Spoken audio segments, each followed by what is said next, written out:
त्यामध्ये जी परिस्थिती निर्माण झालेली आहे शिक्षणाच्या बाबतीत, सुरुवातीला नीटचा पेपर फुटला, नंतर महाराष्ट्रामध्ये टीईटीचा पेपर फुटला। नीटचा पेपर फुटल्यानंतर देशातील जवळपास उच्च शिक्षण घेणाऱ्या 20 मुलांच्या आत्महत्या झालेल्या आहेत। काक्रोच जनता पार्टीचे संस्थापक अभिजित जिपके जंतर मंतरवर त्यांचं आंदोलन सुरू आहे आणि त्या आंदोलनामध्ये त्यांची मागणी आहे की देशाचे केंद्रीय मंत्री धर्मेंद्र प्रधान यांचा राजीनामा द्या। पण आतापर्यंत सरकारला कुठल्याही प्रकारची जाग आलेली नाही। वारंवार पेपर फुटीमुळे मुलं उच्च शिक्षण घेणारे डिप्रेशन मध्ये गेलेले आहेत आणि या सगळ्या च्या सुरून हा भारतीय जनता पक्षाकडेच जातो अशी परिस्थिती निर्माण झालेली आहे। नीटचा पेपर फुटला, त्याची चौकशी सुरू झाली आणि त्या चौकशीमध्ये भाजपच्या संपर्कात असलेल्या लोक हे आरोपी बनलेले आहेत।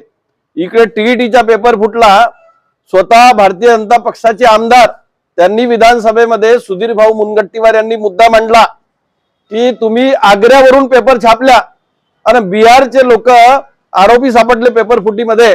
मग आमच्या महाराष्ट्रामध्ये म्हणजे एवढी छपाईची व्यवस्था नव्हती का? म्हणजे स्वतः हा सत्ता पक्षाचे आमदार सरकारला घरचा अहीर देत आहेत। म्हणजे वस्तुस्थिती त्यांनी शासनाच्या समोर मांडली, सभागृहात मांडली, महाराष्ट्राच्या समोर मांडली, देशाच्या समोर मांडली, तरीही अशा प्रकारचे प्रकार होत असल्यामुळे पोरं हे डिप्रेशन मध्ये चाललेले आहेत। गरीबाचे पोरं उच्च शिक्षण घेण्यासाठी जातात, पण पेपर फुटीमुळे त्यांच्या शिक्षण कुठल्याही कामात येत नाही। अशी परिस्थिती निर्माण झालेली आहे। भंडारा जिल्ह्यामध्ये अनेक अकादमी आहेत आणि त्या अकादमीच्या माध्यमातून पोरं उच्च शिक्षण घेत आहेत, शेतकऱ्यांचे पोरं घेत आहेत, गरिबांचे पोरं शिकत आहेत आणि ज्या वेळेस पेपर फुटीच्या घटना घडतात त्यावेळेस त्यांना निराशा येते आणि परिणाम असा होतो की त्यांना आत्महत्या कराव्या लागतात। आणि या परिस्थितीत आता इकडे लोकसभेमध्ये अधिवेशन सुरू आहे, विधानसभेचे अधिवेशन सुरू आहे। दोनही अधिवेशनामध्ये हे विषय आल्यानंतरही सरकारला कुठल्याही प्रकारची जाग येताना दिसत नाही आणि म्हणून भंडारा जिल्ह्यामध्ये सुद्धा आम्ही हा निर्णय घेतला की आता आमच्या पोरांनी उच्च शिक्षण घेऊ नये का आणि त्यासाठी त्यांच्या पाठीशी आम्ही खंबीरपणे उभं राहायला पाहिजे। म्हणून गेल्या 2-3 दिवसापासून आम्ही शासनाचे लक्ष केंद्रित करण्यासाठी ही योजना आखत आहोत। माझी शासनाला आपल्या सगळ्यांच्या माध्यमातून विनंती आहे की देशामध्ये नीट पेपर फुटीच्या, टीईटी पेपर फुटीच्या ज्या घटना घडलेल्या आहेत त्याचे पडसाद आमच्या जिल्ह्यात सुद्धा उमटले आहेत। पोरं डिप्रेशन मध्ये आहेत। मी अनेक ठिकाणी अकादमीच्या संस्थापकाशी चर्चा केल्या, त्यांचं सुद्धा म्हणणं असं आहे की ऑनलाईन परीक्षा बंद झाली पाहिजे। या ऑनलाईन परीक्षेमुळे एक पोरगा परीक्षेला बसतो आणि दुसरा सोडवतो, अशा प्रकारची स्थिती निर्माण होते आणि जे चांगले पोरं अभ्यास करणारे आहेत ते मागे राहून जातात आणि त्यामुळे त्यांना उच्च शिक्षण घेण्यापासून वंचित राहण्याची वेळ आलेली आहे।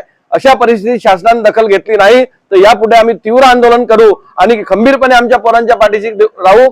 या जिल्ह्यामध्ये जे उच्च शिक्षण घेणारे मुलं आहेत त्यांच्या अनेक समस्या आहेत, ज्या समस्याचं निवेदन आम्ही मुख्यमंत्र्याला मान्य जिल्हाधिकाऱ्याच्या मार्फत देणार आहोत आणि त्या समस्या मुख्यमंत्र्यांनी, राज्य सरकारनी, केंद्र सरकारनी सोडवाव्या अशी आमची मागणी आहे। माझी आपल्या माध्यमातून पोरांना विनंती आहे की तुम्ही म्हणजे या प्रकरणाला धरून डिप्रेशन मध्ये जाऊ नका। राष्ट्रवादी काँग्रेस शरदचंद्र पवार आपल्या पाठीशी खंबीरपणे उभा राहील एवढी मी आपल्या माध्यमातून ग्वाही देतो आणि पोरांना कुठल्याही अशा अडचणी आल्या किंवा पेपर फुटीच्या घटना घडल्या त्वरित आमच्याकडे सांगा, आम्ही त्याची दखल घेऊ आणि शासनाचे लक्ष केंद्रित करून शासनाला नमवण्याचा प्रयत्न करू।